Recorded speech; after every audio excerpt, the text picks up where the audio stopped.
Hello বন্ধুরা, চলো আজকে আমরা নাউন ইন অ্যাপোজিশন কিভাবে করতে হয় তা আমরা শিখে নিই। চলো তাহলে শুরু করা যাক। নাউন ইন অ্যাপোজিশন কিভাবে বুঝবো? দুটি বাক্য থাকবে। প্রথম বাক্যে যদি কর্তা এবং তার পরিচয় দেওয়া হয় এবং দ্বিতীয় বাক্যে তার সম্বন্ধে আরো বেশ কিছু কথা বলা হয়, তাহলে নাউন ইন অ্যাপোজিশন করতে হয়।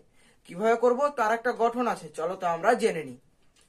প্রথমে হচ্ছে ব্যক্তি বা বস্তুর নাম, কমা দিতে হবে, প্লাস তার পরিচয় দিয়ে আবার কমা দিতে হবে, প্লাস ফাইনাইট ভার্ব দিতে হবে, প্লাস ইটিসি।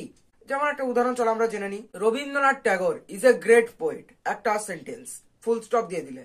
আর একটা সেন্টেন্স ধরো রয়েছে, হি রোড গীতাঞ্জলি ইন 1913।